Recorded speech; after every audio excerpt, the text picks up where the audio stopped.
चलो शुरू करें क्या। हम्म। देख लो, ऑफिस में मिलेगा शायद, ऑफिस से देख लो एक बार।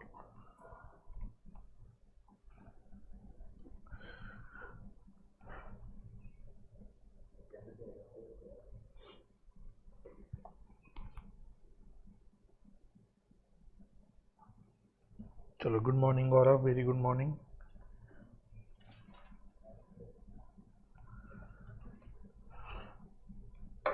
तो लास्ट क्लास में हमने क्या करा था, क्या सीखा था?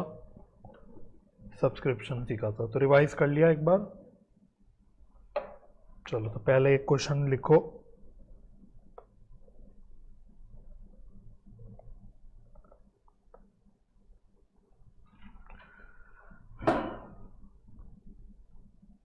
क्वेश्चन लिखो एक।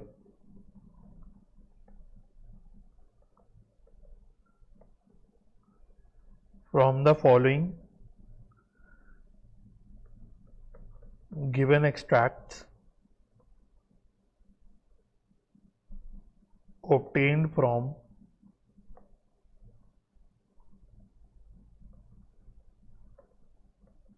receipts and payments account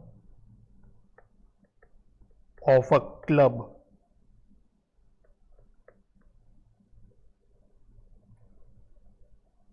for the year ended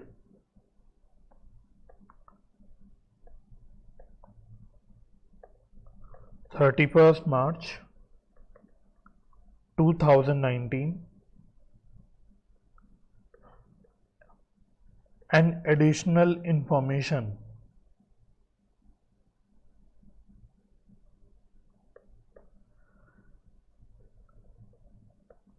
calculate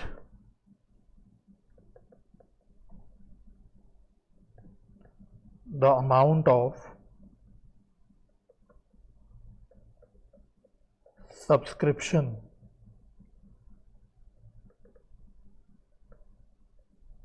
in arrears as on 31st March 2019।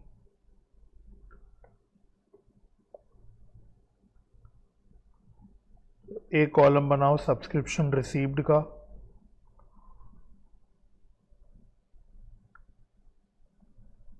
एक बनाओ अमाउंट का। इसमें लिखो 2017-18, 2018-19, 2019-20। अमाउंट है 10,000, 1,20,000 और 7,000।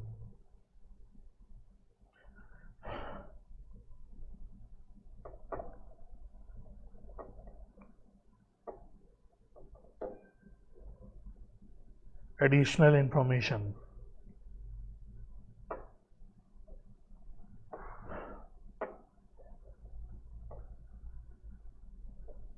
The club had 100 members paying an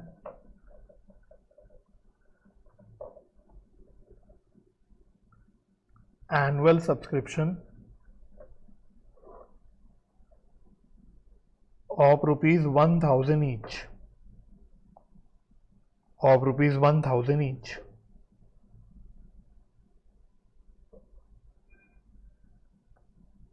Subscription in arrears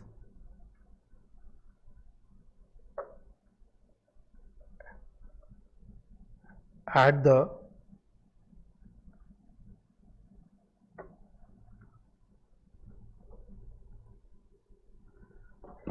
the beginning of the year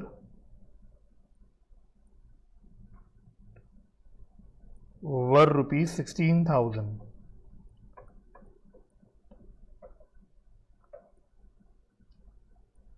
Ten members paid subscription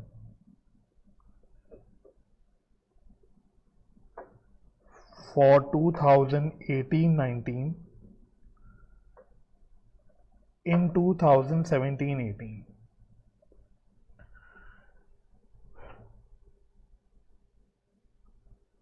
चलो तो पहले क्वेश्चन नोट करो।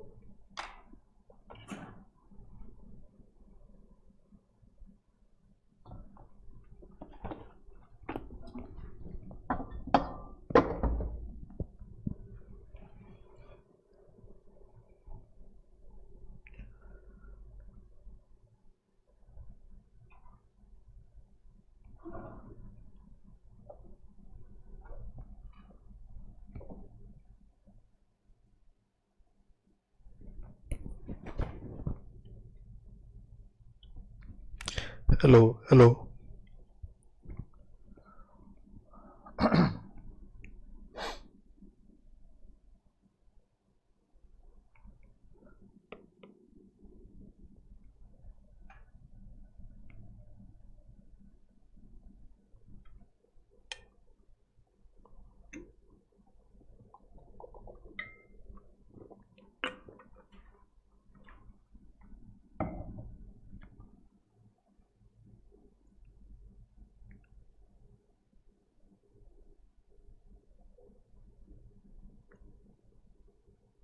हो गया?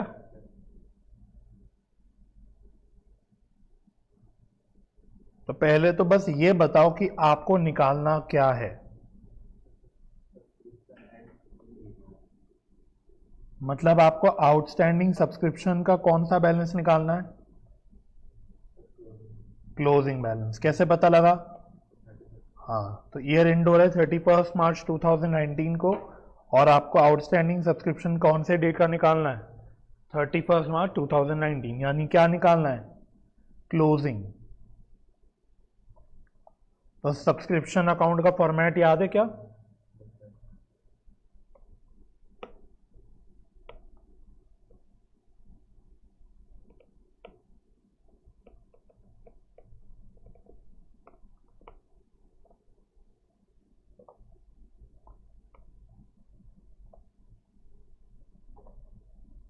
चलो अब मुझे बताते जाओ कहां कहां क्या क्या लिखूं।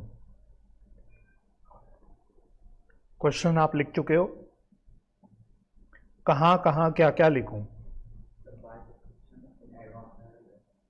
हाँ, तो ये कौन सा ओपनिंग बैलेंस है? ठीक है, by subscription in advance. Very good, ये ओपनिंग बैलेंस है। ये कैसे निकाला?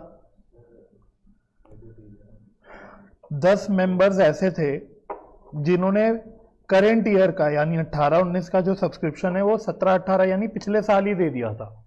यानी ओपनिंग डेट पे ये क्या रहा होगा? ओपनिंग डेट पे एडवांस रहा होगा। तो 10 मेंबर्स हैं, और पर मेंबर मैं आपको बता चुका कितनी सब्सक्रिप्शन है, 1000 रुपीज है। तो पर मेंबर 1000 रुपीज की सब्सक्रिप्शन है, तो अमाउंट कितना आ गया? 10,000। तो वेरी गुड, सही स्टार्ट किया आपने। और बताओ क्या लिखूं?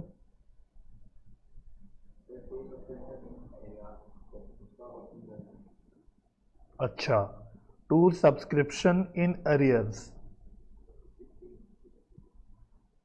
ये अगेन ओपनिंग बैलेंस है। ये दे रखा था क्या? ये रहा, subscription in arrears at the beginning of the year था 16,000। तो ये भी सही है। और बताओ, क्या यहां पे बाय बैंक वाली फिगर पता है आपको? क्या यहां बाय बैंक वाली हमें फिगर पता है? ये रही, तो पूरी है ना।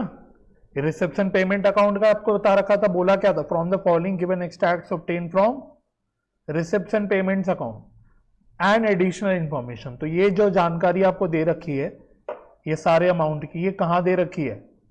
रिसेप्शन पेमेंट अकाउंट में। इसका मतलब ये सारे अमाउंट मुझे रिसीव हुए हैं। तो टोटल कितना है? 1,37,000। और वैसे मैं यहां पे ब्रेकअप भी लिख रहा हूं, 2017-18, 18-19 एंड 19-20। तो कितना कितना है? 10, 120 एंड 7। तो ये इसका ब्रेकअप है, टोटल हो गया 137। और बताओ क्या लिख सकते हैं?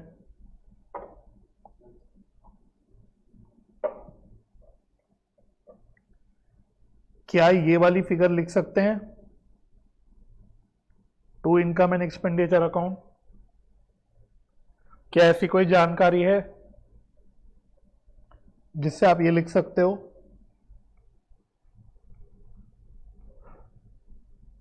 लास्ट क्लास में एक शॉर्टकट फॉर्मूला लिखवाया था मैंने, जरा देखो।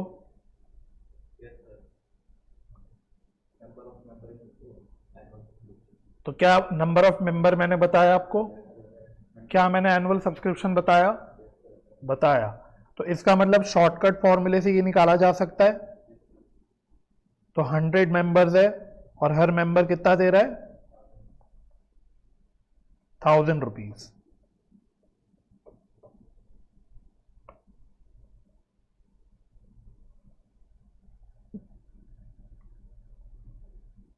वन 130 मेंबर्स था यार ये शायद, एक मिनट, ये 130 मेंबर्स था, ये 130 मेंबर्स होगा।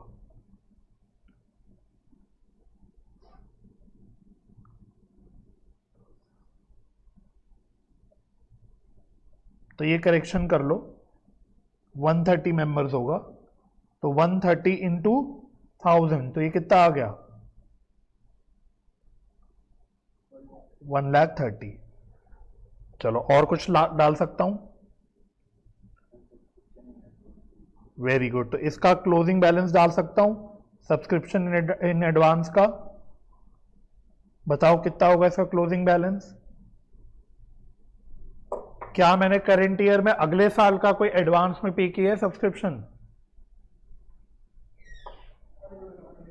अभी कौन सा साल चल रहा है? कौन सा साल चल रहा है मेरे भाई? बहुत बढ़िया। साल खत्म हुआ है 31 मार्च 2019 को, तो कौन सा साल चल रहा है भाई? हाँ, तो ये कैसे मतलब चलेगा काम अगर ये नहीं पहचान पाओगे? कौन सा चल रहा है पूछ रहा हूं ना मैं, चल रहा है मतलब करंट ईयर पूछ रहा हूं। 18-19 चल रहा है, तो 18-19 में क्या मैंने कोई अगले साल का सब्सक्रिप्शन पे करा है?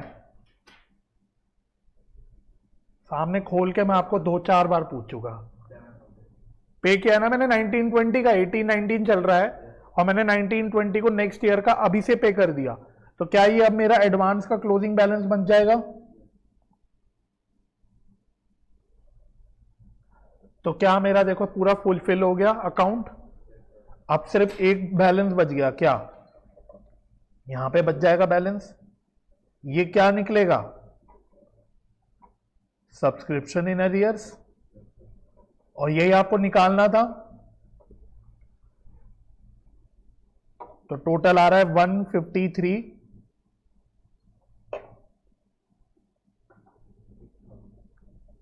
ये कितना बचा?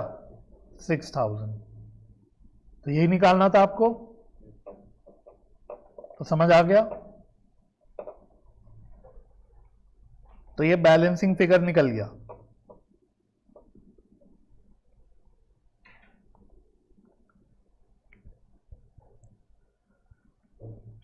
ठीक है। अच्छा, अब मैं आपसे एक सवाल और पूछूंगा, मुझे बताओ ये जो 6000 का अरियर है ये कौन से साल से रिलेट करता है? To which year does it relate? मतलब ये कौन से साल का अरियर है? करंट ईयर का है कि पिछले साल का है?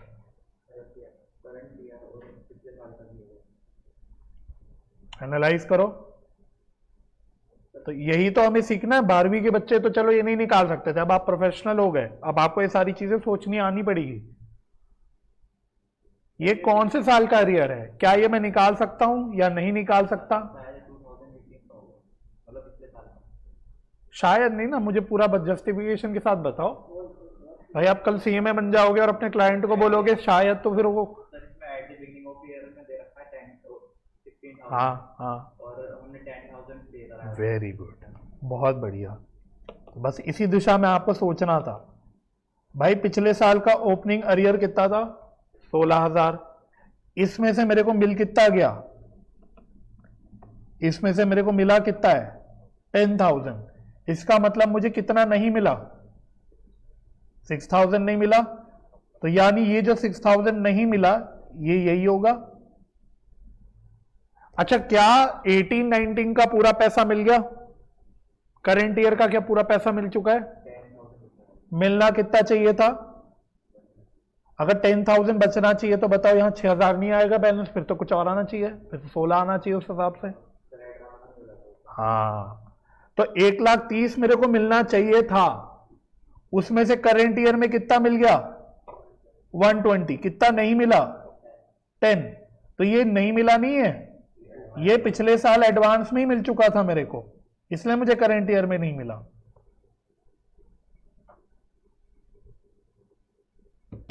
समझ आ रहा है? तो ऐसे एनालाइज करना होता है हमको चीजों को। तो पॉइंट क्लियर हो गया? चलो,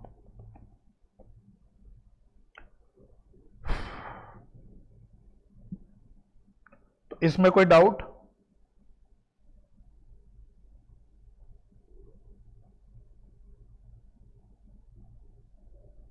इसमें कोई डाउट है? नहीं है? ठीक है। चलो, अब बैलेंस मिसलेनियस कॉन्सेप्ट्स पहले खत्म कर लेते हैं। तो अगली हेडिंग आप डाल सकते हो, ट्रीटमेंट ऑफ अदर आइटम्स। अब जो अदर आइटम्स हैं उसकी कैसे ट्रीटमेंट होती है ये हमको डिस्कस करना है, बस बैलेंस मिसलेनियस कॉन्सेप्ट, जिसमें पहला है, जिसमें फर्स्ट है डोनेशंस। डोनेशंस, तो इसमें दो बाइफरकेशन निकालना। एक लिखना स्पेसिफिक डोनेशन, एक लिखना जनरल डोनेशन।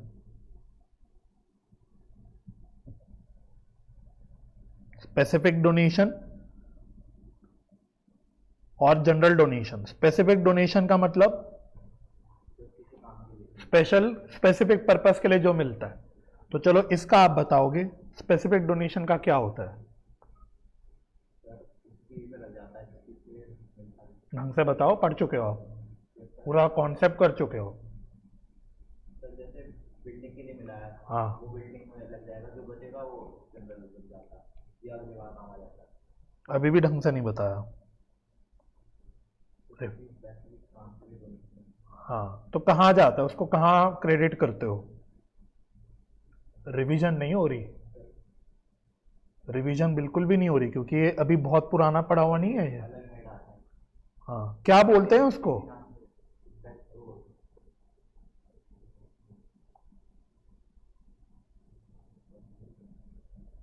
ये कौन से कॉन्सेप्ट में पढ़ा था आपने? रिवीजन नहीं हो रही हमारी।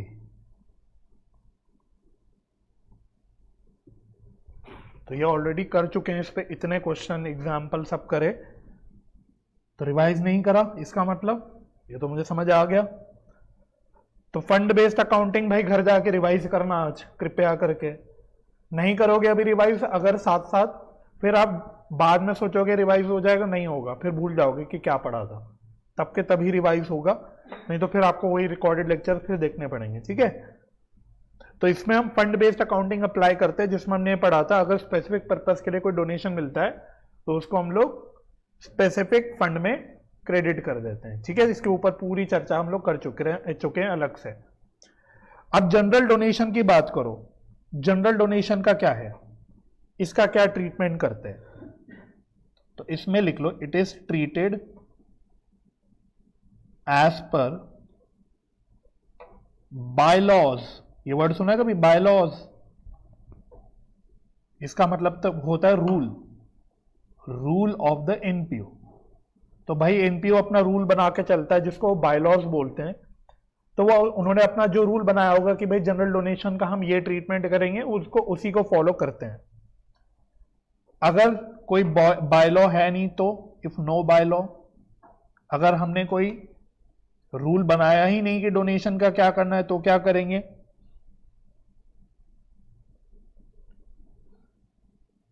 बताओ, तुक्का मारो।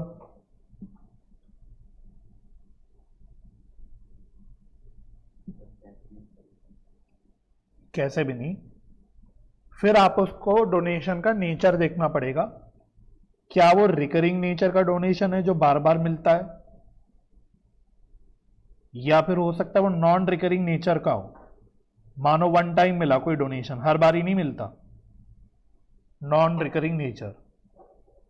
अगर रिकरिंग नेचर का डोनेशन है तो आप इसको क्रेडिट करते हो, बताओ कहां? इनकम एंड एक्सपेंडिचर अकाउंट में।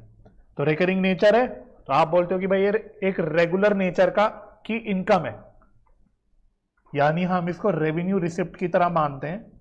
और आप सीख चुके हो कि रेवेन्यू रिसिप्ट्स कहां जाते हैं? इनकम एंड एक्सपेंडिचर अकाउंट में। ठीक है, तो उस केस में हम इसको क्या करेंगे? इनकम एंड एक्सपेंडिचर अकाउंट में क्रेडिट कर देंगे। और अगर ये नॉन रिकरिंग नेचर का है तो उस केस में हम फिर इसे डायरेक्टली क्रेडिट करते हैं to capital fund in balance sheet.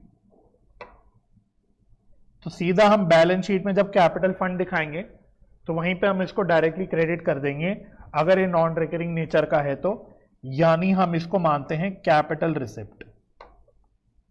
इसीलिए हम इसको इस तरह से ट्रीट करते हैं। कैपिटल रिसिप्ट हमारी इनकम एंड एक्सपेंडिचर अकाउंट में नहीं जाती, बिल्कुल फर्स्ट क्लास में सीख चुके थे हम। इनकम एंड एक्सपेंडिचर अकाउंट में सिर्फ कौन सी नेचर की ट्रांजैक्शंस आती हैं? रेवेन्यू नेचर की, है ना, कैपिटल नेचर की नहीं आती। तो अगर ये नॉन रिकरिंग नेचर की रिसिप्ट है, हम बोल रहे हैं कि भाई वन टाइम मिली मानो, तो उस केस में फिर हम इसको इनकम नहीं मानेंगे, हम इसे सीधा अपने कैपिटल हम मानेंगे। एक तरह से मन में सोचेंगे कि मेरी कैपिटल बढ़ गई, कि कैपिटल आ गई। हालांकि एनपीओ में टेक्निकली कैपिटल नहीं होता, बट दिमाग में सोचना है कि मान लो कैपिटल आ गई। जैसे बिजनेस में पार्टनरशिप फर्म में कोई पार्टनर कैपिटल लेके आता तो हम सीधा कैपिटल में ऐड करते थे, उसी प्रकार से हम यहां पे यही मानेंगे कि ये कैपिटल आ गई, इसको हम सीधा कैपिटल फंड में ऐड कर देंगे अगर ये नॉन रिकरिंग नेचर का है तो। ठीक है, तो वापस एक बार रिपीट करो भाई, क्या सीखा डोनेशन की ट्रीटमेंट? अगर स्पेसिफिक डोनेशन है तो स्पेसिफिक फंड में जाएगा और फिर अपना पूरा फंड बेस्ड अकाउंटिंग का फंडा लग जाएगा। अगर जनरल डोनेशन है जो स्पेसिफिक पर्पस से नहीं मिला, बस मिल गया, तो पहली बात तो क्या पूछोगे? एनपीओ से बताओ क्या पूछोगे कि क्या आपका कोई बाय लॉ है, कोई रूल है? अगर है तो उसके अकॉर्डिंग ट्रीटमेंट होगी। अगर एनपीओ ने बोल दिया भाई हमारा तो कोई बाय लॉ है ही नहीं, कोई रूल हमने नहीं बनाया, फिर क्या देखोगे आप?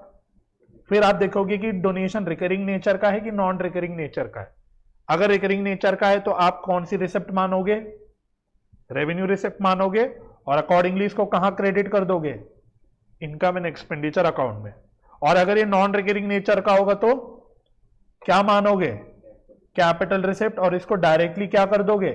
क्रेडिट कर दोगे कैपिटल फंड में। मतलब क्रेडिट का मतलब क्या हुआ? ऐड कर दोगे कि माइनस कर दोगे? ऐड। ठीक है, तो लिख लेना भाई, ये ऐड करने का मतलब है, मतलब हम इसको कैपिटल में ऐड कर रहे हैं। ठीक है, क्लियर हो गया डोनेशंस? ठीक है, इसी प्रकार से बिल्कुल सेम वे में चलता है आपका सेकंड लिखना, एडमिशन फी, या इसको कभी कभी एंट्रेंस फी भी बोला जाता है।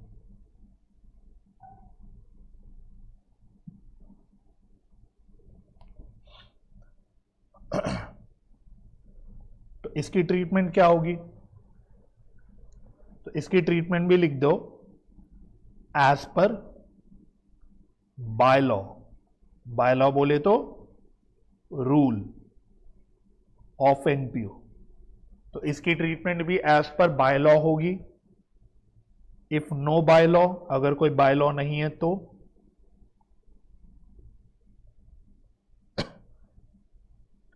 फिर आपको फिर से दो बातें अपने आप से पूछनी पड़ेगी, मतलब एनपीओ से पूछनी पड़ेगी। सबसे पहला, आप पूछोगे क्या ये एडमिशन या एंट्रेंस फी वन टाइम है, मतलब बात वही होगी क्या ये नॉन रिकरिंग नेचर की है। अगर वन टाइम है, नॉन रिकरिंग नेचर की है, तो बताओ क्या सीखा, क्या करना चाहिए आपको, फंडा वही लगाओ। Very good. नहीं, फिर देखो नॉन रिकरिंग नेचर है तो हाँ, credit in capital fund, credit बोले तो ऐड, मतलब आप इसको क्या ट्रीट कर रहे हो, कौन सी रिसिप्ट ट्रीट कर रहे हो, कैपिटल रिसिप्ट।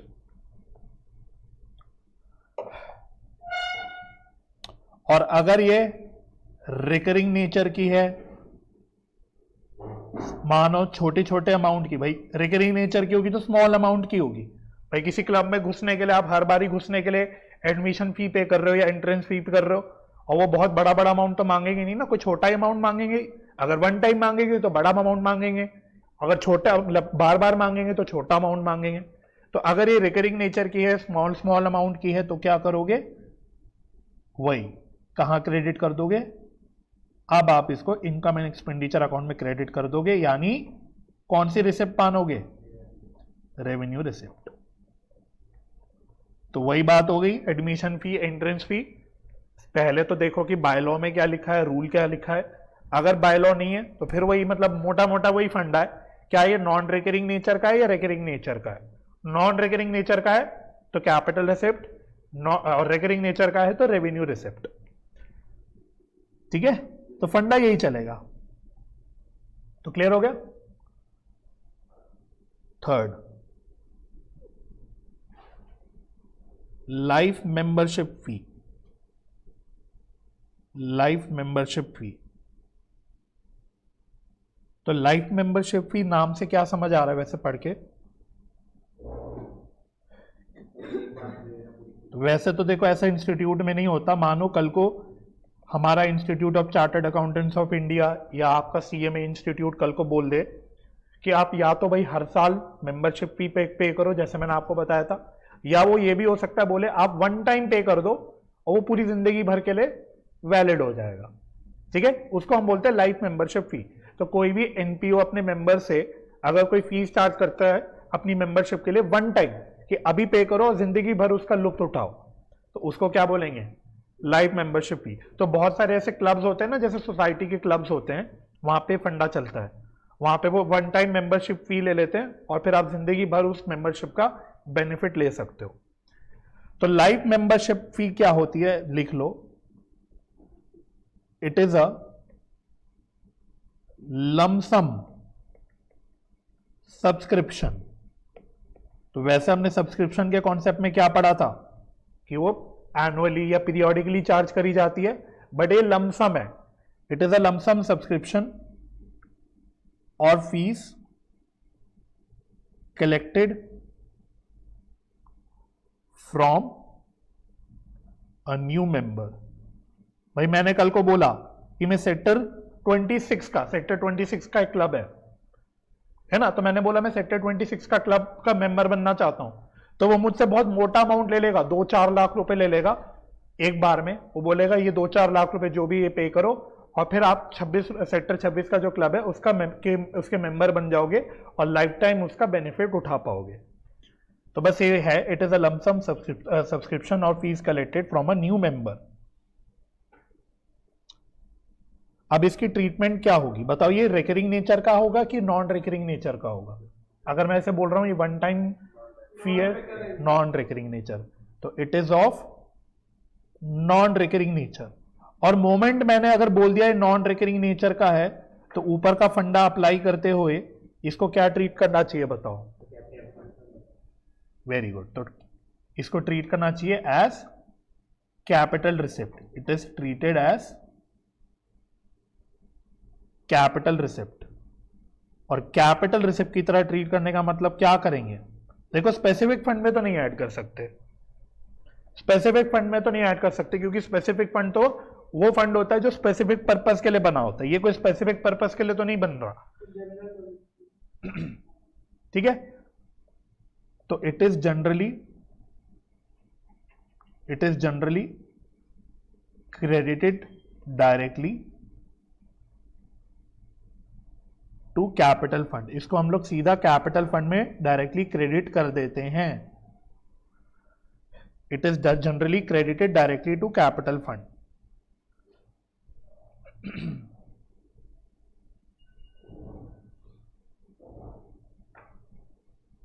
इसकी एक ऑल्टरनेटिव ट्रीटमेंट भी होती है, ऑल्टरनेटिव ट्रीटमेंट।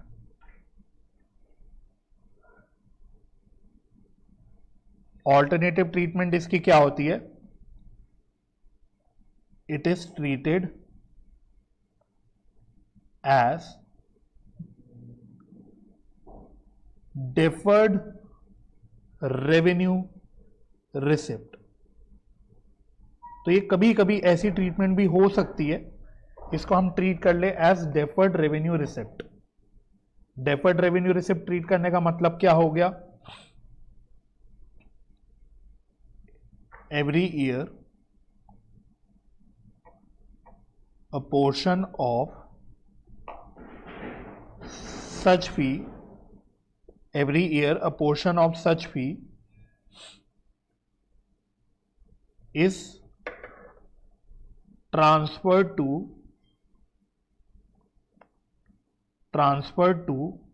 ब्रैकेट में लिखो दैट इज amortized, तो transfer to income and expenditure account, income and expenditure account till the amount gets fully amortized।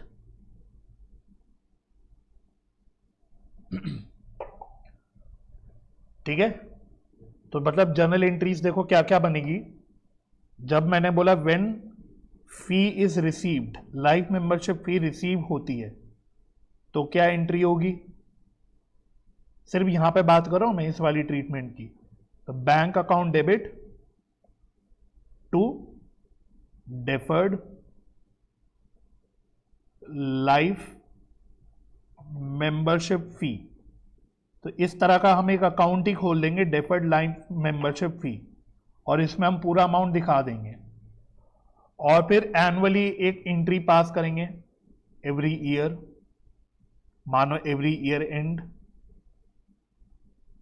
हम इसमें से कुछ छोटा सा पोर्शन राइट ऑफ करते रहेंगे इनकम एंड एक्सपेंडिचर अकाउंट में। तो एंट्री हो जाएगी deferred life membership fee account debit to income and expenditure account, to income and expenditure account. ठीक है, तो मानो मेरे को ऐसे किसी मेंबर से 10 लाख रुपए मिले, 10 लाख रुपए मिले, और मैंने बोला कि ऐसे अंदाजा लगेगा, देखो एस्टिमेट लगाना पड़ेगा।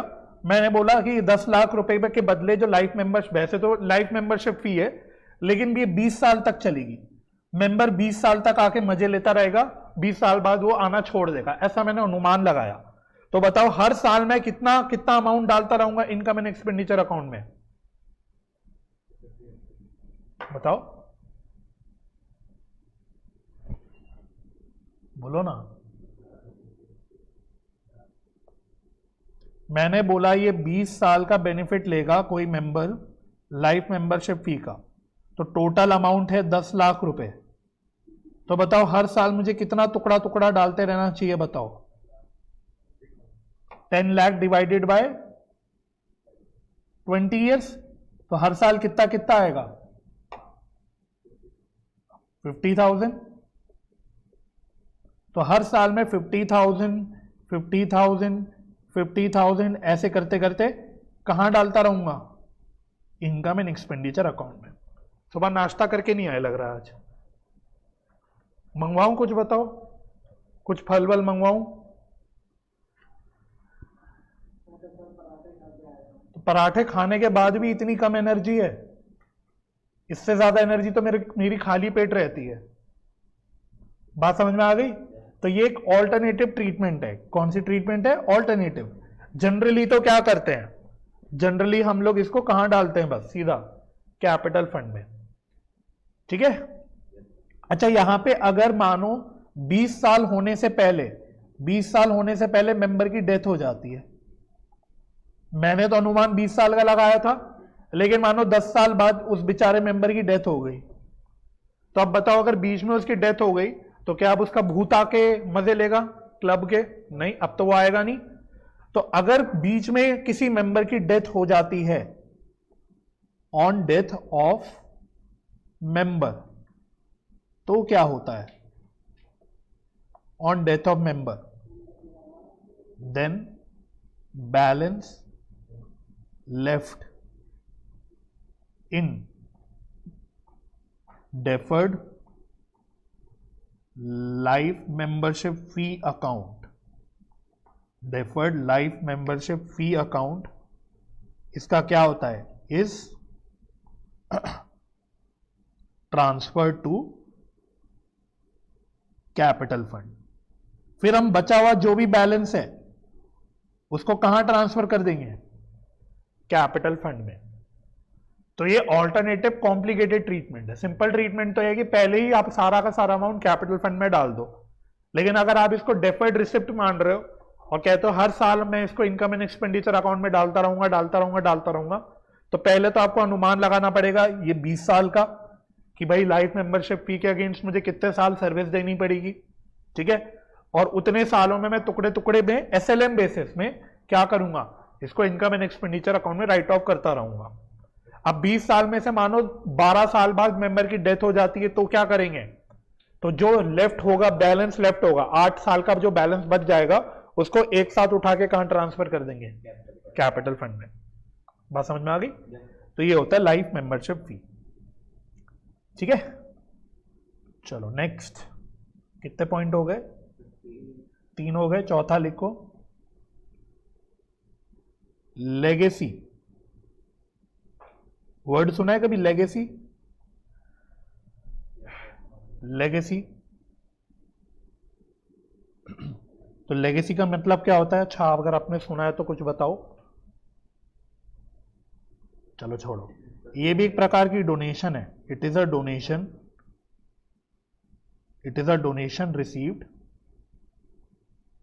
Under will of a deceased person. मैंने बोला, मैंने अपनी विल लिखी। विल का मतलब समझ दो, वसीयत।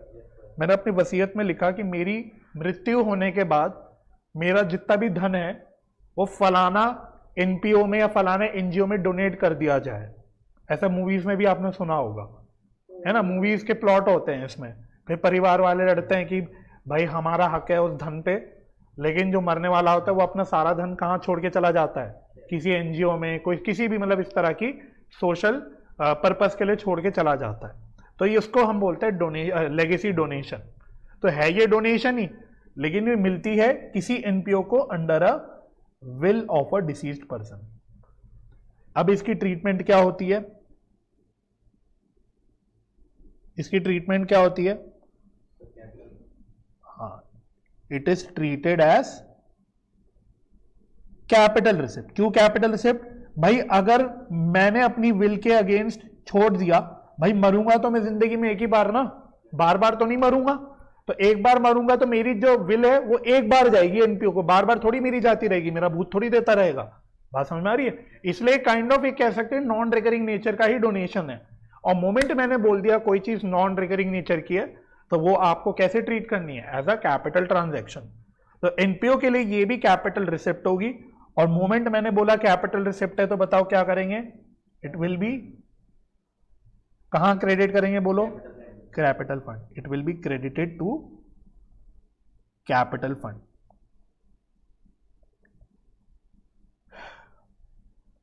It will be credited to capital fund. इसके अलावा और क्या है? तो यहां तक ओके? ये 4 पॉइंट क्लियर हो गए।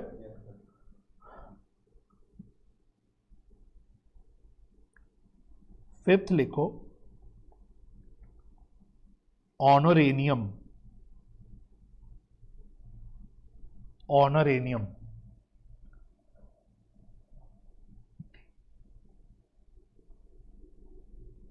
ऑनरेनियम का मतलब क्या होता है?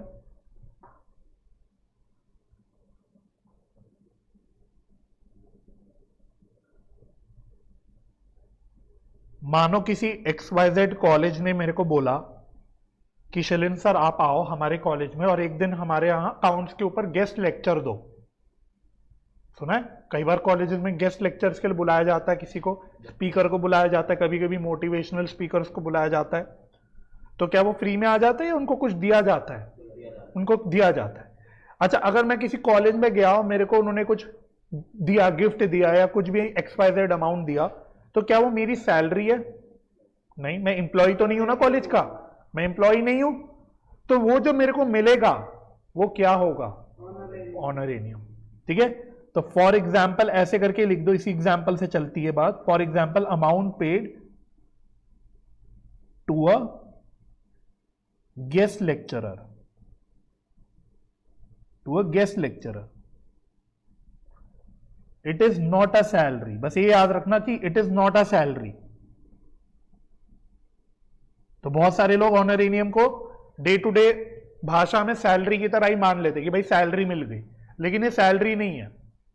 बात समझ में आ गई? तो अब इसकी अकाउंटिंग ट्रीटमेंट क्या होगी? भाई मैं अकाउंटिंग समझा रहा हूं, बस अकाउंटिंग समझाने के लिए बेसिक मीनिंग बता दिया। अब अकाउंटिंग क्या होनी चाहिए?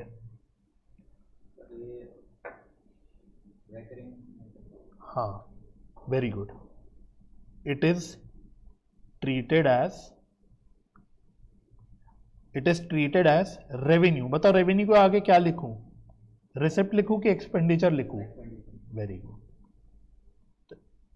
स्कूल कॉलेजेस के लिए क्या है? खर्चा है।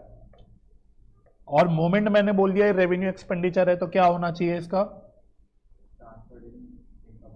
हाँ, तो डेबिटेड है ना।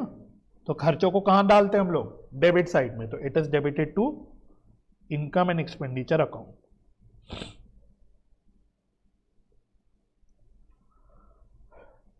ठीक है। Sixth, sale of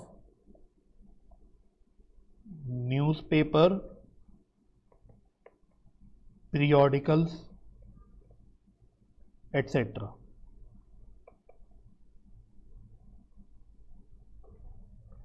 Sale of newspapers, periodicals, etc.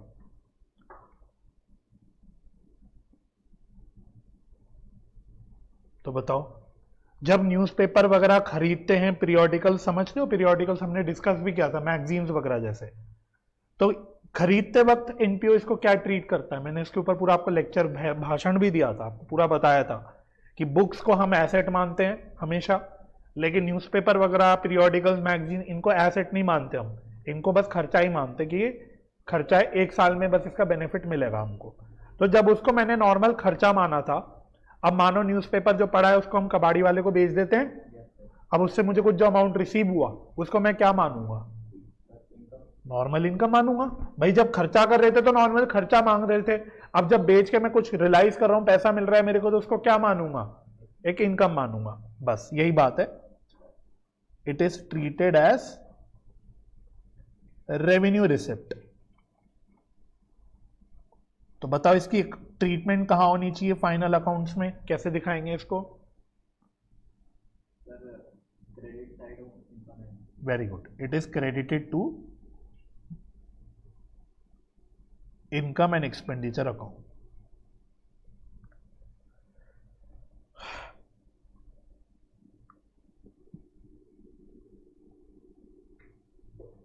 इसी प्रकार से सेवेंथ,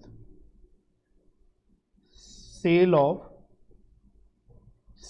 स्पोर्ट्स मटेरियल।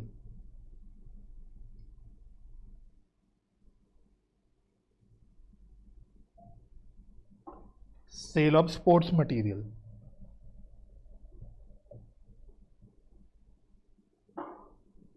छोटे मोटे स्पोर्ट्स मटेरियल, भाई स्कूल्स में आपके स्पोर्ट्स के मटेरियल होते थे, क्रिकेट के बैट, बॉल, बास्केटबॉल, ये सब होती थी चीजें, टेनिस के रैकेट, बॉल वगैरह, टेनिस बॉल। तो अगर मानो किसी एनपीओ ने अपना कोई स्पोर्ट्स मटेरियल बेच दिया किसी को, तो इसका क्या होगा? Very good. बस इसको भी हम नॉर्मल इनकम मांगेंगे, छोटी मोटी इनकम है, होती रहती है। इट इज ट्रीटेड एज, बिल्कुल ऊपर वाला कॉपी पेस्ट मारना है हमको, revenue receipt, and is credited to income and expenditure account. और बस इसलिए ताकि आपको याद रहे इसलिए एक अगला लिखवा रहा हूं, purchase of books. Purchase of books,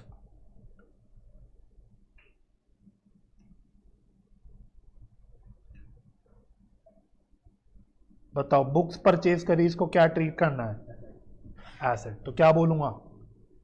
it is, कौन सा एक्सपेंडिचर बोलूं? Capital. It is treated as capital expenditure. Bracket में लिख लो एसेट। एसेट। अब मोमेंट मैंने इसको एसेट बोल दिया, क्या इस पे डेप्रिसिएशन चार्ज होगा? यस। तो डेप्रिसिएशन में also be charged on such books. तो जैसे प्लांट, मशीनरी, फर्नीचर, इन सब पे डेप्रिसिएशन चार्ज होता है, वैसे बुक्स पे भी डेप्रिसिएशन चार्ज होगा। ठीक है। तो अगर कोई डोनेशन मुझे मिली फॉर बुक्स, अगर कोई डोनेशन मिली मेरे को फॉर बुक्स, तो इसको क्या मानेंगे? हाँ, तो इसको हम मानेंगे, कहां पे डाल देंगे? एसेट फंड में। तो फंड बेस्ड अकाउंटिंग में एसेट फंड का क्या ट्रीटमेंट सिखाया था, मुझे याद दिलाओ। बिल्डिंग फंड क्या सीखा था हमने? बिल्डिंग फंड में पैसा पड़ा है और मैंने बिल्डिंग खरीद लिया, कंस्ट्रक्ट करा ली, एक्सपेंडिचर कर दिया, तो क्या क्या करते थे हम लोग? एसेट में हम एक दिखाते थे कि एक एसेट आ गया और उल्टा बिल्डिंग फंड से माइनस करते थे और कैपिटल फंड में ऐड करते थे। मतलब हम उतने अमाउंट को एसेट फंड से कहां ट्रांसफर करते थे? कैपिटल फंड में। तो बुक्स के केस में भी बिल्कुल सेम चीज होगी। बुक्स के केस में भी सेम चीज होगी। क्यों? क्योंकि बुक्स को भी हम क्या मानते हैं? एसेट। जैसे बिल्डिंग एसेट है वैसी बुक्स भी एसेट है।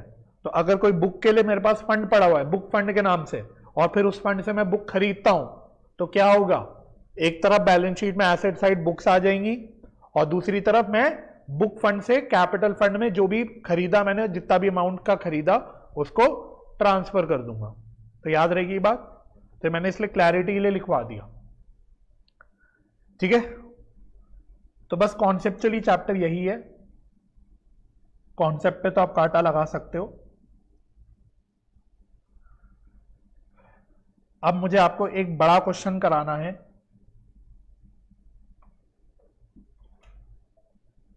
लास्ट क्वेश्चन जो है आपकी किताब में, इलस्ट्रेशन 20।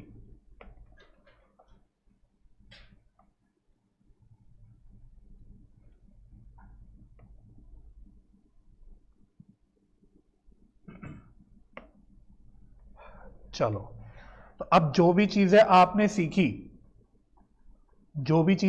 सीखी, उसको अब आपको अप्लाई करना है। तो कह रहा है from the following reception payment account of Sham club for the year ended 31 December 2021, गड़बड़ कर दी उसने, ये लाइन यहां चिपकानी चाहिए थी। तो from the following reception and payment account of Sham club for the year ended 31 December 2021 prepare income and expenditure account and balance sheet relating to the year 2021। तो मतलब आपको इनकम एंड एक्सपेंडिचर अकाउंट बनाना है और क्या बनाना है? बैलेंस शीट बनानी है। तो रिसेप्शन पेमेंट अकाउंट में देखो, कैश इन हैंड और कैश एट बैंक का ये क्या है? कौन सा बैलेंस है? ओपनिंग बैलेंस है। और cash in hand and cash at bank का ये कौन सा बैलेंस है? ये क्लोजिंग बैलेंस है। फिर सब्सक्रिप्शन रिसीव हुई, तो फेमिलियर है ये, सब्सक्रिप्शन रिसीव हुई। Rent of hall, rent of hall को क्या ट्रीट करोगे? रिसिप्ट में आ रहा है तो एक्सपेंस कैसे हो गया? इनकम। ठीक है। लाइफ मेंबरशिप फी, समझ गए? हाँ। एंट्रेंस फी और उसके आगे लिख दिया इनकम, ये तो खुद ही बता दिया उसने, इसको इनकम की तरह मानो। डोनेशन जनरल, तो क्या मानोगे? जनरल डोनेशन है, तो वही रिकरिंग नॉन रिकरिंग वाली बात हो गई। तो आप इसको इनकम एंड एक्सपेंडिचर अकाउंट में ही दिखा देना, ठीक है। तो आप इसको नॉर्मल इनकम ही मानना कि क्योंकि डोनेशन जनरली रिकरिंग नेचर की होती है। भाई कोई भी एनपीओ का मेन हमने क्या बोला था, मेन सोर्स ऑफ फंड क्या होता है? डोनेशंस होती है। तो जनरली डोनेशंस वैसे रिकरिंग नेचर की होती है, इसलिए आप इसको रिकरिंग मान के इनकम ही दिखा देना। सेल ऑफ ग्रास, घास बेची, घास फूस बेची, इसको क्या मानोगे? इनकम। पेमेंट्स में moving machine, moving machine, moving छोड़ो, मशीन, मशीन क्या होती है? कैपिटल एक्सपेंडिचर पर मशीन क्या होती है तो बताओ? एसेट। तो मतलब एसेट परचेज करी है ना। ग्राउंड मेंस फी ये नॉर्मल एक्सपेंस है, रेंट नॉर्मल एक्सपेंस है, सैलरीज एक्सपेंस है, ऑफिस एक्सपेंस एक्सपेंस है, sports equipment purchase, sports equipment purchase, इसको क्या बोलोगे? इक्विपमेंट क्या होता है? एसेट होता है, ठीक है। अब नीचे कहते हैं subscription due on 31 December 2020 and 2021 were 900 and 800। तो ये आउटस्टैंडिंग सब्सक्रिप्शन का ओपनिंग और क्लोजिंग बैलेंस बता दिया, तो सब्सक्रिप्शन अकाउंट बना लेंगे। Subscription received also included subscription for the year 2021। एक मिनट, बहुत प्रिंटिंग मिस्टेक है भाई आपकी किताब में, मुझे लग रहा है ये 2022 लिखना चाहिए था उसको। तो 2021 तो चल रहा है ना अभी, ये 2021 ही चल रहा है, 31 दिसंबर 2021। मेरे ख्याल से 2022 होगा, वैसे चेक कर लेता हूं। हाँ ये 2022 है, बहुत मिस्टेक्स है भाई आपकी किताब में, ये 2022 होगा। तो एनीवे जो वो कह रहा है कि ऊपर हमें 5800 का सब्सक्रिप्शन मिला था, उसमें से 200 रुपए का सब्सक्रिप्शन अगले साल के लिए मिला, तो ये क्या हो गया? एडवांस हो गया। Sports equipment in hand on 31 दिसंबर 2020। तो भाई चेक कर ले रहा हूं मैं, इनके डेट्स भी देख रहा हूं कि सही है कि नहीं, सही लग रहा है। तो ये स्पोर्ट्स इक्विपमेंट का क्या बता रहा है? 31 दिसंबर 2020 का बैलेंस बता रहा है। तो ओपनिंग बैलेंस है कि क्लोजिंग है? साल कौन सा है अभी खत्म हो रहा है? हाँ तो ये ओपनिंग बैलेंस है।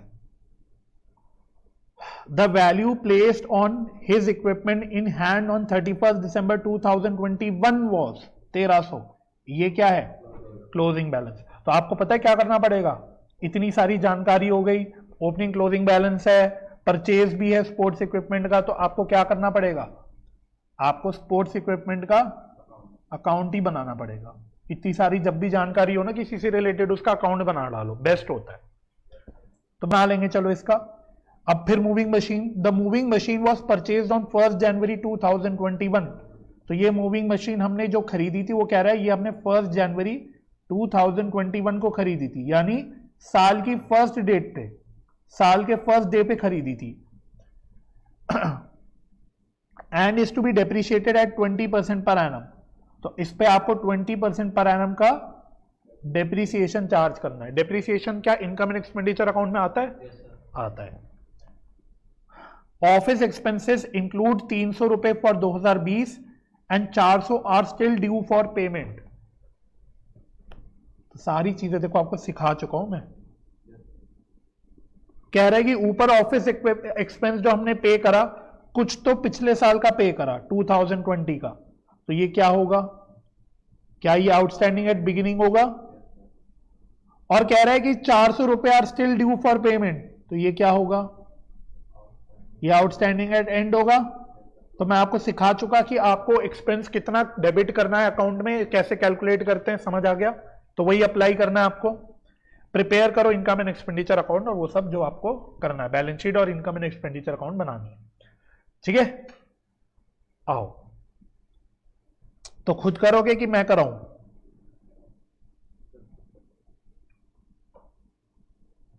नाश्ता करके आए नहीं, कैसे करोगे?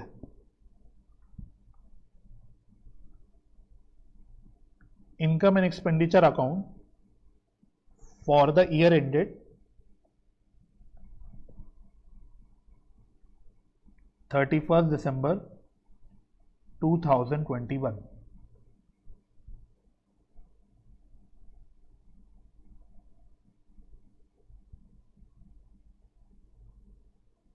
तो बड़ा सा इनकम एंड एक्सपेंडिचर अकाउंट बनाना, और फिर आपको बैलेंस शीट भी बनानी है 31st December 2021 को।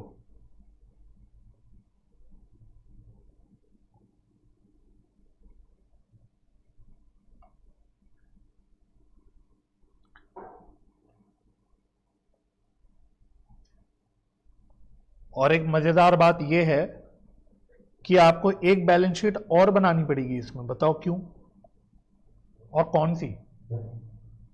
तो ये तो आपकी मेन 31 दिसंबर 2021 की बैलेंस शीट हो गई। एक बैलेंस शीट आपको बनानी पड़ेगी 31 दिसंबर 2020 की। क्यों बनानी पड़ेगी अभी समझ आ जाएगा, बाद में बताऊंगा, ये सस्पेंस है। तब तक आप दिमाग के कोने में चाहे सोचते रहो क्यों बना रहा हूं एक बैलेंस शीट और पिछले साल की। ठीक है, ये मैं बाद में बताऊंगा। अच्छा, अकाउंट कौन से बनाने हैं हमको? एक सब्सक्रिप्शन अकाउंट बनाना है,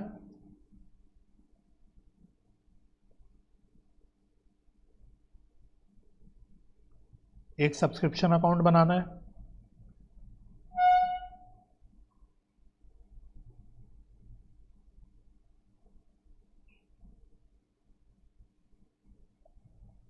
इतना बड़ा वैसे नहीं बनाना। और क्या बनाना है बताओ, किस किस के अकाउंट हमने बोले थे बनाने?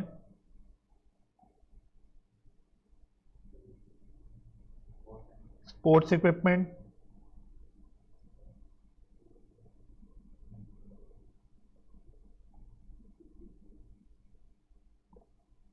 एक स्पोर्ट्स इक्विपमेंट का अकाउंट भी बनाना पड़ेगा।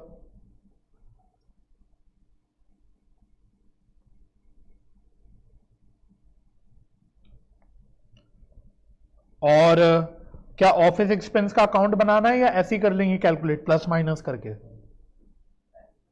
ऐसे ही कर लेंगे, चलो वो फोर्थ वर्किंग में कर लेंगे। चलो शुरू करें। तो ऊपर से मैं पढ़ता हुआ रहूंगा, बिल्कुल जैसे फाइनल अकाउंट्स का क्वेश्चन कर रहा था वैसे ही करना है। कोई चीज अगर आएगी तो उसका एडजस्टमेंट भी देख लेंगे साथ साथ, और साथ साथ उसके एडजस्टमेंट भी कर लेंगे। तो सबसे पहले कैश इन हैंड और कैश एट बैंक का ओपनिंग बैलेंस है, कहां आएगा बताओ? ओपनिंग बैलेंस है तो ओपनिंग बैलेंस शीट में आ जाएगा, इसको हम बोलते हैं ओपनिंग बैलेंस शीट। ठीक है, तो इसको हम ओपनिंग बैलेंस शीट में डाल देंगे, कैश एट बैंक और कैश इन हैंड। तो कैश एट बैंक है 2100 और कैश इन हैंड है 150। ठीक है, ये ओपनिंग बैलेंस है तो ओपनिंग बैलेंस शीट में चला जाएगा। तो जो भी ओपनिंग बैलेंसेस होंगे ओपनिंग बैलेंस शीट में डाल देंगे, क्लोजिंग बैलेंसेस को क्लोजिंग बैलेंस शीट में डाल देंगे, सिंपल। फिर सब्सक्रिप्शन मिली थी 5800 की, सब्सक्रिप्शन मिली थी 5800 की, ये कहां आएगा? लेकिन इसके लिए हमने क्या बना रखा है? Subscription account. तो क्या लिख दूं यहां? By bank 5800। अब जब सब्सक्रिप्शन की बात आ ही गई है तो सब कुछ डाल दो। तो आउटस्टैंडिंग सब्सक्रिप्शन क्लोजिंग और ओपनिंग दोनों दे रखा है आपको, तो इसको डाल देते हैं। तो ओपनिंग किधर आएगा? इधर आएगा, टू आउटस्टैंडिंग सब्सक्रिप्शन। तो ये दे रखा है आपको 900, और आउटस्टैंडिंग का क्लोजिंग किधर आएगा? इधर आएगा, बाय आउटस्टैंडिंग सब्सक्रिप्शन। ये कितना दे रखा है? 800। तो एक तो यहां पे आ गया, और ये आउटस्टैंडिंग सब्सक्रिप्शन कहीं और भी आएगा क्या?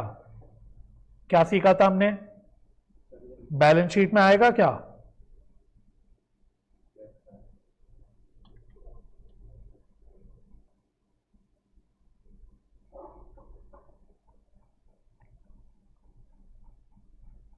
नहीं रिवाइज किया।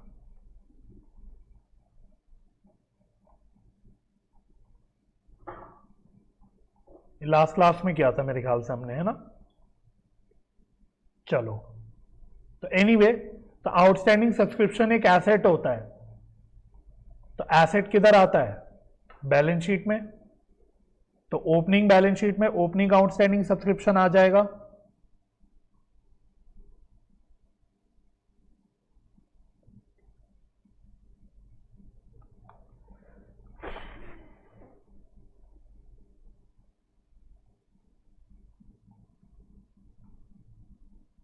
एक मिनट दो जरा यार, ये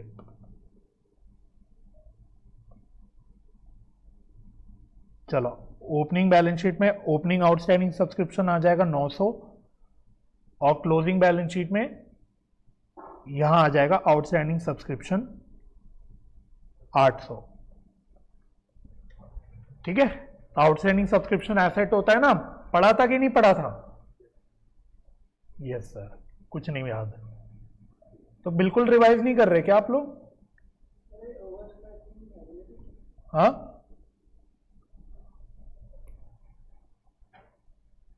तो रिवाइज नहीं हो रहा, रिवीजन नहीं हो रही घर पे?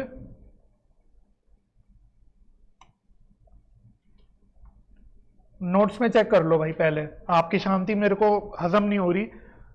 तो मैंने बताया सब कुछ हुआ है, पहले नोट्स में आराम से चेक कर लो। किताब में नहीं, नोट्स में लिखवा रखा है। हाँ, क्वेश्चन नहीं, पहले नोट्स में देख लो, लास्ट क्लास में लिखवाया था कि नहीं लिखवाया था। देख लो सुमित बाबू, आप भी करी थी लास्ट क्लास, आप तो क्लास आना ही छोड़ चुके थे।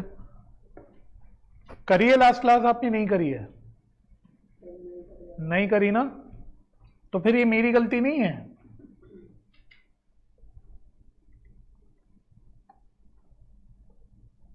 तो अब आप लोगों की भी मतलब गलती हो गई, आप लोगों की अटेंडेंस लगवानी चाहिए थी बाकी बच्चों की तरह। हमको लगा आप लोग शरीफ बच्चे हो तो आपकी जरूरत नहीं है, बाकी बच्चे जितने भी आते हैं अटेंडेंस लगाते हैं अपनी, और उनके पेरेंट्स के पास जाती है फिर अटेंडेंस। पता है आपको ये बात?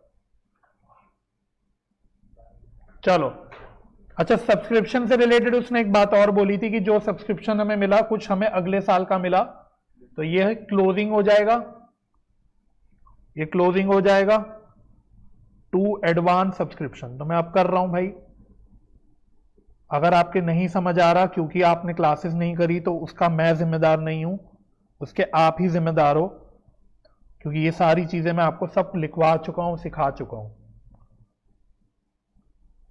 और एडवांस सब्सक्रिप्शन लाइबिलिटी होती है तो बैलेंस शीट में आ जाएगी, थोड़ी सी जगह छोड़ के लिखेंगे एडवांस सब्सक्रिप्शन।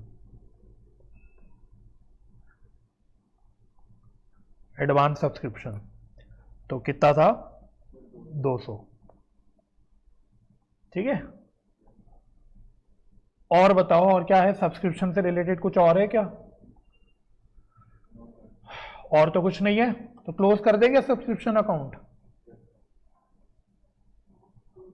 क्लोज कर दो। तो क्या बचा? हाँ, इनकम एंड एक्सपेंडिचर अकाउंट का बैलेंस बच गया इधर, तो ये 6600। कितना बैलेंस बच रहा है? 5500 बच रहा है क्या? तो ये इनकम एंड एक्सपेंडिचर अकाउंट में कहां आ जाएगा? हाँ, तो by credit side, by subscription 5500। ठीक है, उसके बाद रेंट ऑफ हॉल, ये इनकम थी तो ये सीधा इनकम साइड लिख दूं, बाय रेंट ऑफ हॉल कितनी थी? 3000। और बताओ क्या क्या है? लाइफ मेंबरशिप फी, इसका क्या करेंगे? अभी सीखा था हमने, कैपिटल रिसिप्ट। तो बेस्ट ट्रीटमेंट क्या होती है? जो भी कैपिटल फंड होगा उसमें डायरेक्टली ऐड कर देंगे, तो सीधा लाइफ मेंबरशिप फी को हम लोग यहां पे ऐड कर देंगे, तो ये है 2000, तो सीधा कैपिटल फंड में ऐड कर देंगे। ठीक है, ऑल्टरनेटिव ट्रीटमेंट नहीं करनी फालतू में, वो तो बस आपको सिखाने के लिए थी। बेस्ट ट्रीटमेंट रही है, सीधा कैपिटल फंड में इसको ऐड कर दो। उसके बाद एंट्रेंस फी थी, ये तो सवाल ने बोला ही था इसको इनकम की तरह मानो, तो बाय एंट्रेंस फी, तो ये इनकम की तरह मान लेंगे। ये कितनी है 200। फिर जनरल डोनेशंस है, ये भी यहीं पे आ जाएगा by donations 1500। Sale of grass ये भी यहीं डाल देंगे। ये सब रिसिप्ट्स हैं, नॉर्मल इनकम मान लो एनपीओ की 100 रुपए है ना। जैसे स्पोर्ट्स मटेरियल भी छोटा मोटा रिसिप्ट थी, सेल, न्यूज़पेपर बेचा था छोटी मोटी इनकम थी, तो वैसे घास फूस बेची छोटी मोटी इनकम है। चलो, और मूविंग मशीन एसेट है, तो मूविंग मशीन से रिलेटेड क्या बताया था जानकारी, नीचे बताई थी क्या। मूविंग मशीन हमने 1 जनवरी 2021 को खरीदी, तो इसको डेप्रिशिएट करना है एट 20% पर एनम। तो क्योंकि साल की पहली डेट को खरीदी तो क्या पूरे साल की डेप्रिसिएशन लग जाएगी। ठीक है, तो डेप्रिसिएशन का क्या करेंगे, वेरी गुड। तो डेप्रिसिएशन मूविंग मशीन तो निकाल ली आपने, क्या कितनी निकली 220। तो कितने परसेंट था वैसे 20%, और खरीदी थी हमने 1100 की, ठीक है। अच्छा, और कहाँ है ये बताओ मूविंग मशीन,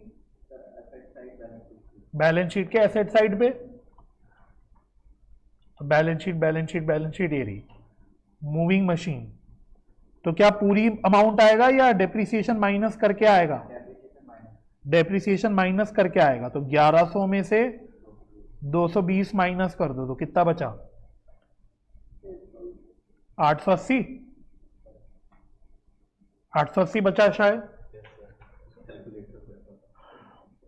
ठीक है। चलो और बताओ, और क्या है, ग्राउंड मेंस फीस, ये एक्सपेंस है।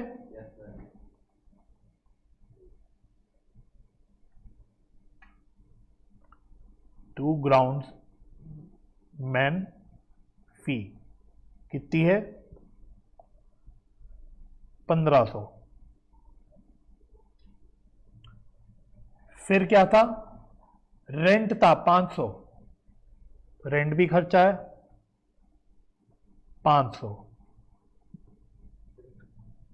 और क्या था, सैलरीज टू कोचेस, ये भी खर्चा है, ये भी डाल दो यहां पे, टू सैलरीज टू कोचेस।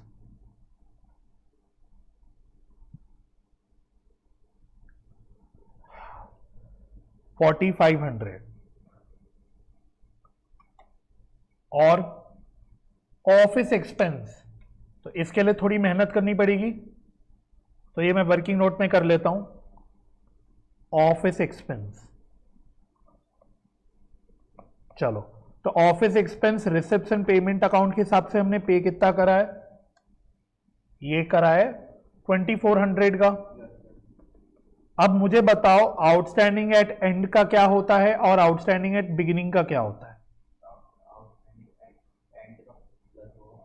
हाँ, और आउटस्टैंडिंग एट बिगिनिंग उल्टा माइनस, ठीक है। तो आउटस्टैंडिंग एट एंड कितना है, ये हमने यहां पे लिख दिया था 400 रुपए, और आउटस्टैंडिंग एट बिगिनिंग कितना है 300। तो 400 प्लस हो जाएगा, 300 माइनस हो जाएगा, तो कितना हो गया 2500, ठीक है। तो एग्जाम्पल भी कराया था ना मैंने, जिसमें सब कुछ डाला था, एडवांस प्रीपेड वगैरह सब कुछ डाला था, तो बस वही फंडा लगाना है।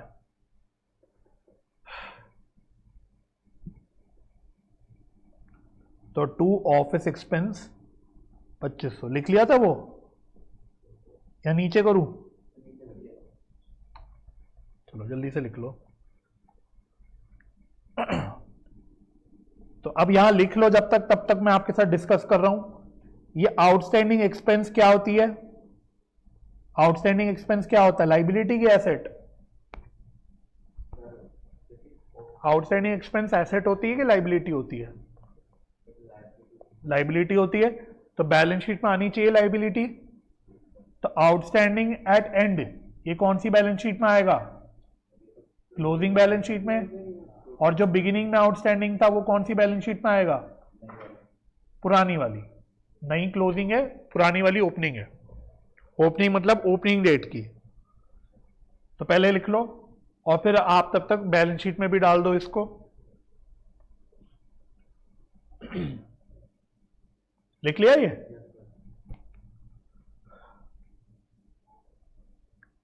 चलो, तो आउट एक दो लाइन की जगह छोड़ के लिखना आउटस्टैंडिंग ऑफिस एक्सपेंस। ये ओपनिंग है 300 और इधर outstanding office expense closing balance sheet में 400।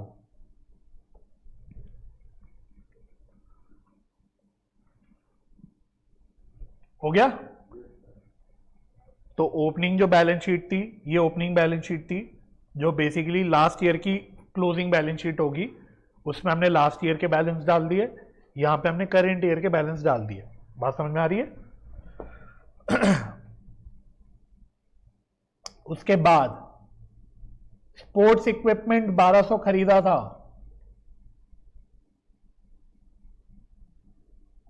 कहां पे आएगा? हमने इक्विपमेंट का अकाउंट बना रखा है, तो बताओ कैसे लिखूंगा इसको? टू बैंक, ये परचेज है, डेप्रिसिएशन चैप्टर में बनाया हमने मशीन के अकाउंट, तो वही तो है। तो टू बैंक 1200। अब इससे रिलेटेड सारी जानकारी छांट लो, क्या क्या दे रखी है। तो आपको ओपनिंग एंड क्लोजिंग बैलेंस दिया रखा था, तो स्पोर्ट्स इक्विपमेंट का ओपनिंग बैलेंस था 1100। ओपनिंग बैलेंस कितना था? 1100। तो इसको क्या कैसे लिखूंगा? To balance BD. चलो शुक्र है, आवाज आई। टू बैलेंस बीडी कितना था? 1100। और closing balance by balance ED वो कितना है? 1300।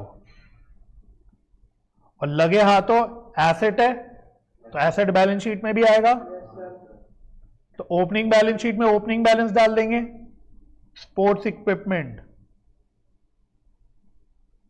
स्पोर्ट्स इक्विपमेंट, तो ये था 1100। और क्लोजिंग बैलेंस शीट में क्लोजिंग बैलेंस डाल देंगे, स्पोर्ट्स इक्विपमेंट 1300।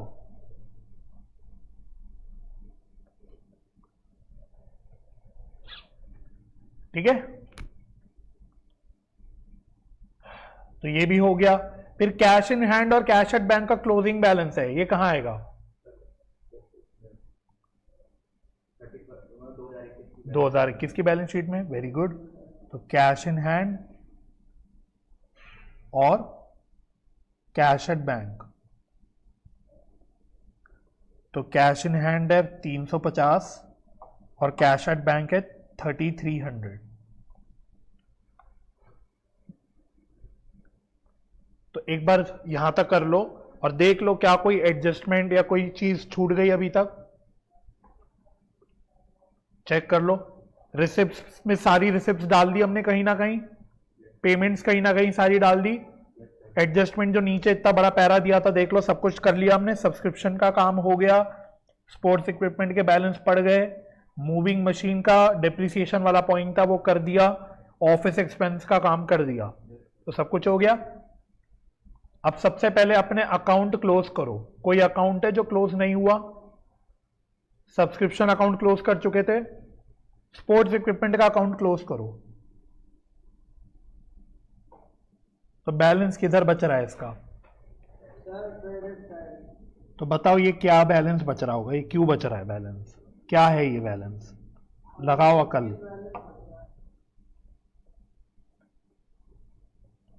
तो सोचो थोड़ा और बताओ ये क्या है? क्या आता है इधर? इस अकाउंट में क्या चीज मिसिंग लग रही है जो नहीं आई?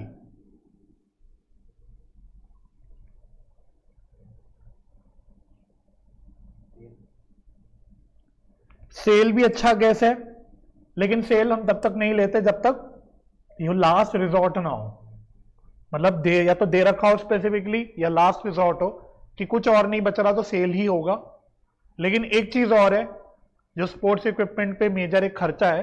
अच्छा मुझे एक बात बताओ, जब मैंने मूविंग मशीन पे डेप्रिसिएशन लगाया तो क्या स्पोर्ट्स इक्विपमेंट पे नहीं लगाना चाहिए? लगाना चाहिए। तो ये क्या बच रहा होगा इसका मतलब? डेप्रिसिएशन। ठीक है, मानो ये डेप्रिसिएशन भी मैं लिख चुका होता कहीं ना कहीं से, तो फिर अगर बैलेंस बचता तो आप कहते हैं मतलब वो सेल होगी, जो आप कह रहे थे। ठीक है, क्योंकि सेल होता है तो सेल पे प्रॉफिट और लॉस होता है, तो उसकी सबकी हमारी जानकारी हमारे पास है नहीं, तो sale is not a good guess, वो लास्ट रिजॉर्ट के लिए ठीक है। एक डेप्रिसिएशन मेन चीज है जो नहीं आई, क्योंकि डेप्रिसिएशन तो हर साल लगेगा, सेल नहीं होगी हर साल। ठीक है, तो अब इस डेप्रिसिएशन का क्या करूंगा? एक्सपेंडिचर साइड आ जाएगा, टू डेप्रिसिएशन स्पोर्ट्स इक्विपमेंट 1000।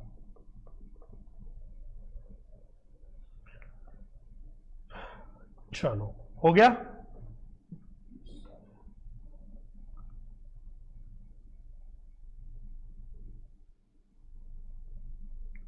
तो अब मुझे बताओ क्या बैलेंस बच रहा है आपके इसमें इनकम एंड एक्सपेंडिचर अकाउंट में?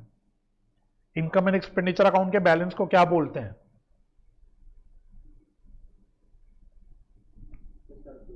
सरप्लस या फिर डेफिसिट। ठीक है, तो मुझे बताओ सरप्लस बच रहा है कि डेफिसिट बच रहा है? किधर का टोटल ज्यादा आ रहा है?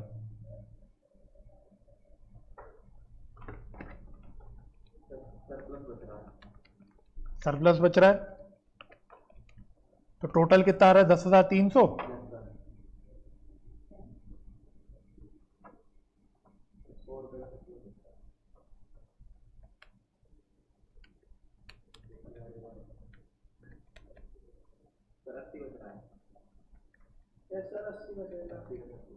अस्सी का सरप्लस बच रहा है। ठीक है, टू सरप्लस 80। अच्छा ये सरप्लस कहां जाता है बताओ, किधर ट्रांसफर होता है? Very good, transfer to capital fund. जैसे नेट प्रॉफिट कैपिटल में ऐड होता है, लॉस कैपिटल में माइनस होता है, वैसे ही सरप्लस भी कैपिटल फंड में ऐड होता है या डेफिसिट माइनस होता है।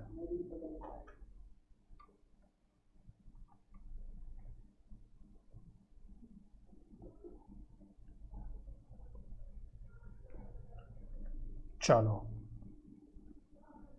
तो अब मुझे बताओ यहां तक ओके? अब मुझे बताओ क्या ये आप अपनी बैलेंस शीट पूरी कर सकते हो, या कोई भी अभी कोई ऐसी चीज है जो अभी आपको नहीं पता? ये वाला मुझे फिगर पता ही नहीं कैपिटल फंड का। भाई जो फाइनल अकाउंट्स के क्वेश्चन में वो ट्रायल बैलेंस में कैपिटल देता था तो हम उसको यहां लेते थे, लेकिन ये वाली कैपिटल तो मेरे को अभी पता ही नहीं। जब ये कैपिटल मुझे पता नहीं तो मुझे बाहर वाली कैपिटल नहीं पता लगेगी, बाहर वाली नहीं पता लगेगी तो मेरा बैलेंस शीट नहीं बन पाएगा। तो दिक्कत समझ आई? दिक्कत समझ आई? और इसी दिक्कत को एड्रेस करने के लिए मैंने आपको पहले ही कौन सी बैलेंस शीट बनवा ली थी?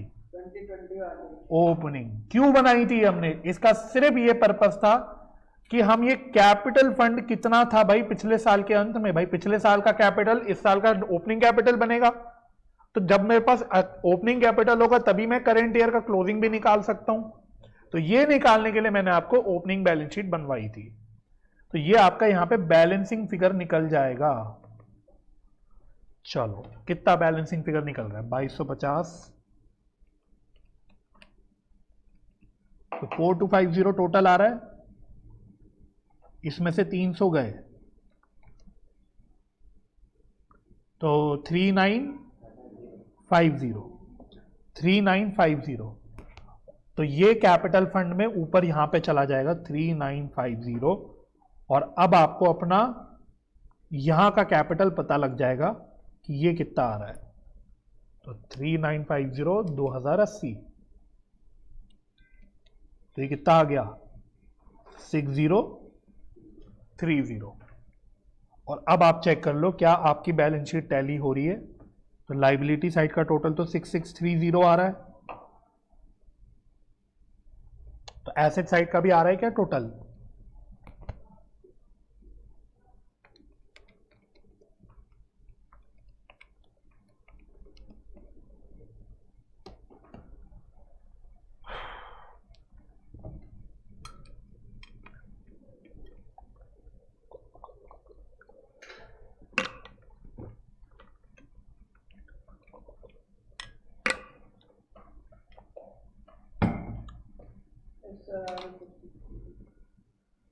आ गया, बैलेंस शीट टैली हो गई।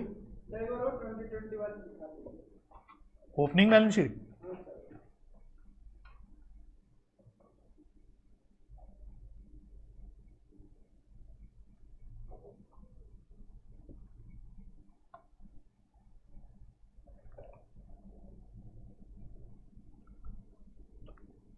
तो कोई क्वेश्चन है जो बच गया आपका, जो हमने नहीं करा? लास्ट क्लास में इनकम एंड एक्सपेंडिचर अकाउंट का एक क्वेश्चन दिया था होमवर्क में, वो करा था? तो इलस्ट्रेशन 18 और 19 होमवर्क में लिखो, अगली क्लास में मैं चेक करूंगा। इलस्ट्रेशन 18 और 19, ठीक है? तो ये होमवर्क में लिखो, मैं यहीं लिख देता हूं। चलो ये चेक होगा अगली क्लास में।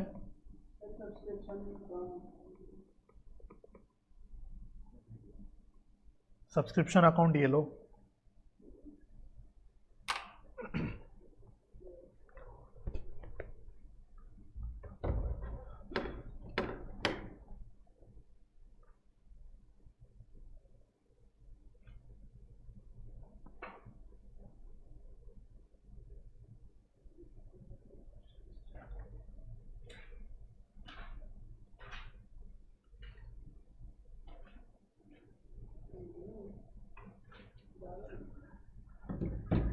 ठीक है?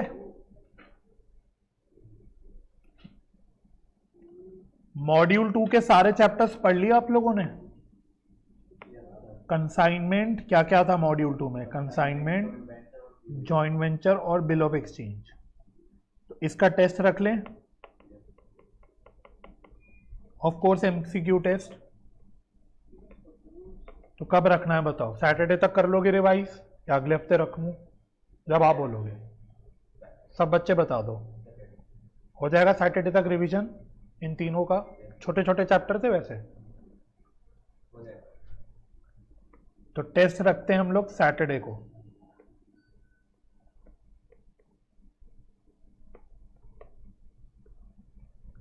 ठीक है? और साथ साथ अगली क्लास में क्या चेक होगा बताओ? होमवर्क चेक होगा। ठीक है, चलो।